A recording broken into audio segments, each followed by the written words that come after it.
Oke, halo guys, balik ke channel gue, Brian Vlog.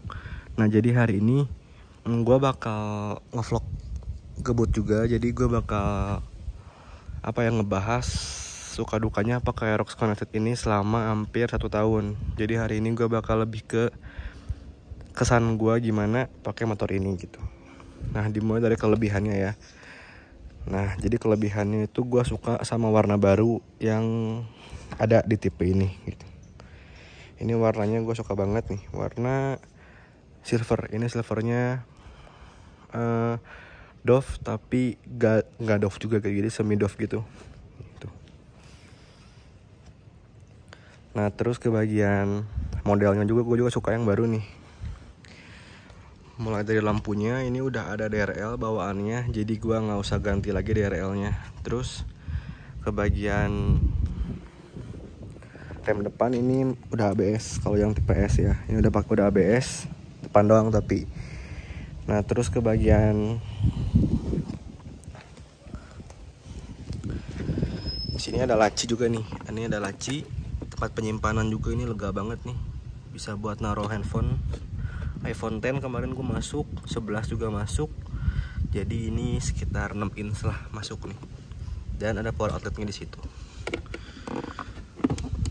Nah, terus ke bagian teknologi dia udah ada Yamaha Motorcycle Connect nih. Jadi ini udah bisa nyambung ke handphone. Jadi kalau kalian nyalain Bluetooth-nya, ini pasti sininya nanti ada kalau buat telepon atau enggak ada SMS. Terus ke bagian ini udah keyless entry nih. Ini keyless entry-nya kayak gini dan ini gampang banget pakainya. Tinggal puter ini buat bensin, ini buat bagasi. Dan bagasinya juga ini lega banget guys nih. Tadi gue bisa lap motor nih. Terus nah ini bagasinya helm full face muat, gue pakai Zeus 811 itu masuk rata. Juga gede juga nih. Jadi buat yang suka nyimpan barang gede, tas atau baju atau sekalipun sendal sepatu, ini bakal masuk. Nah, terus yang gue suka juga ini nih. Nah, di bagian sini ada start stop system sama ada hazard. Jadi kalau dulu kan kita harus tambah lagi aftermarket lagi buat hazard, ini bawaannya udah ada. Jadi udah lengkap banget bagian kokpitnya gitu. Dan ini juga nih tombol menunya di sini nih, gue suka. Jadi kita nggak perlu ngelepas dari stang sebelah sini buat gini kayak dulu. Jadi ini bisa dari sini nih, dari sini. Nah, terus kita bahas juga nih speedometernya ya sekalian nih. Nah, buat speedonya gue juga suka nih karena sekarang udah ada tambahan baru. Dari mulai oil trip, V-belt trip, dan kecahayaannya bisa diatur nih 1, 2, 3 sesuai kebutuhan kalian. Trip 1, trip 2.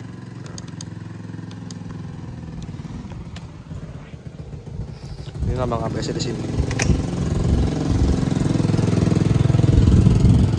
Nah, terus ke bagian joknya gue suka nih. Joknya jadi ini menurut gue nggak empuk, nggak keras, jadi ini pas banget buat badan gue.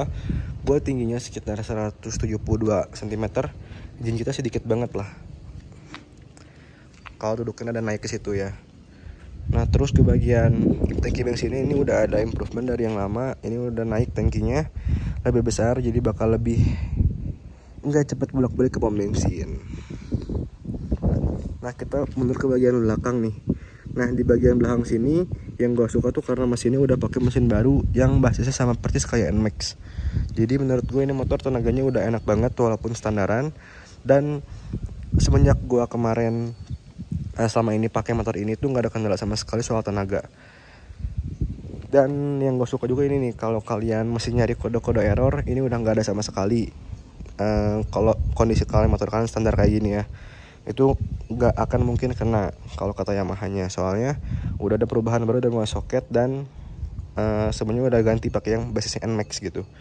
Jadi sorry kalau gue salah, cuman gue dengar kemarin kayak gitu pas gue servis kedua kalau nggak salah. Nah, terus ke bagian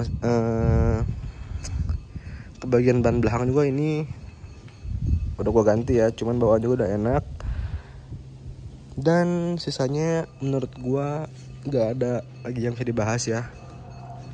paling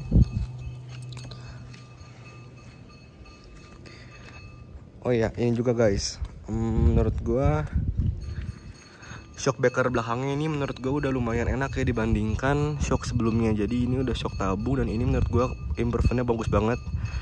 Makanya nggak gue ganti lagi karena emang udah enak banget gitu.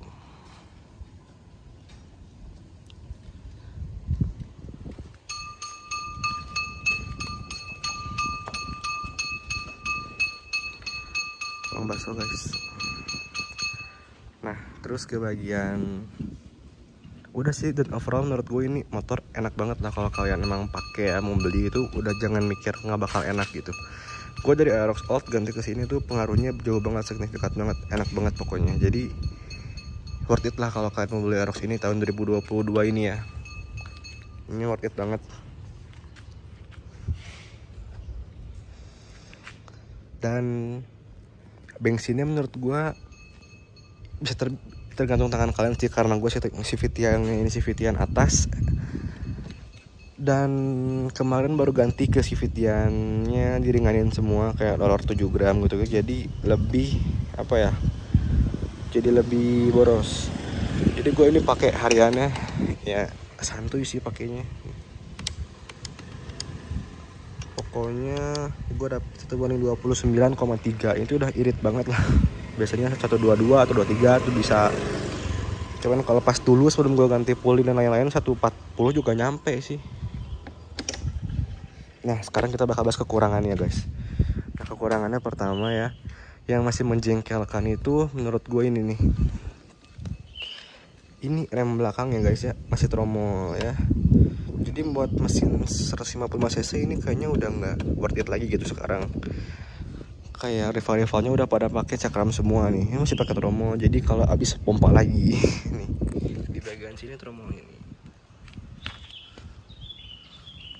Nah terus yang kedua, menurut gue suspensi depannya jedak-jeduk guys. Jadi ini nggak tahu gue doang atau emang semua juga kena ya. Jadi kalau gue boncengan atau nggak gue sendiri, terus lumayan ngebut ngehantam jalan gelombang gitu, jadi ininya jedak-jeduk guys. Nah ini mungkin bisa diakalin, cuman gue belum akalin lagi nih karena malas gue guys, belum ada waktu juga. Nah terus yang gue jengkel tuh nih lampu sen masih ya bohlam semua. Lampu sen belakang, lampu belakang stop lamp doang nih LED, sisanya masih bohlam. Dan yang gue nggak suka lagi ke bagian ini guys. Jadi spakbornya walaupun spakbor orinya nggak dipotong tetap nyiprat. Jadi mendingan dipotong sekalian. Ini nggak tahu pas gue pakai awal-awal tuh nyiprat banget lah pas kondisi standar. Masih daerah sini masih kotor. Jadi ya mending gue potong, jadi gue potong segitu.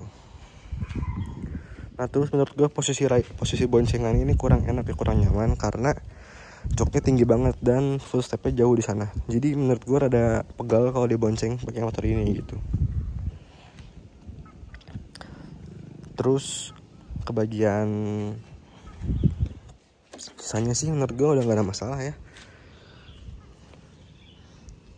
Jadi menurut gue yang paling masalah ya kalau misalnya build quality dengan harga segini gue masih ya udahlah biarin. Cuman kalau buat masalah tadi kayak rem tromol gitu kan sebenarnya udah nggak worth it lagi buat kalian beli di tahun sekarang gitu. Jadi dan ini gue dengar yang warna ini langka ya katanya, jarang apa ya, nyari barunya sekarang susah gitu. Jadi nggak tahu sih, tadinya mau gue jual cuman jadi nggak jadi guys. Banyak denger ini motor udah lumayan susah nyarinya. Udah sih paling segitu aja. Sama yang gue rasain ya, kalau kalian jarang bersihin CVT, gredeknya tuh kerasa banget kalau di Aerox, nggak tahu kenapa. Kayak gue terakhir lebih sekitar 1000 kilo ya, ganti olinya lupa. Dan ini gredek banget nih, sekarang pun masih gredek, belum gue servis. Kalau misalnya pada mau penasaran cara servisnya, gue bakal bikin video vlognya juga pas servis nanti. Antara hari Jumat kalau nggak hari Minggu gue servis nih. Udah sih paling segitu aja review gabut hari ini soal keluh kesah Aerox. Overall nih motor worth it buat kalian beli, dan kalau kalian mau beli bekas juga masih worth it asal kondisinya bagus. Kayak gue ini kilometer 7000, motor 2021 bulan 7. Jadi segitu aja review pengalaman gue pakai Aerox, dan gue sering pakai jarak jauh juga. Ini enak sih sebenarnya, motor nggak ada masalah sama sekali.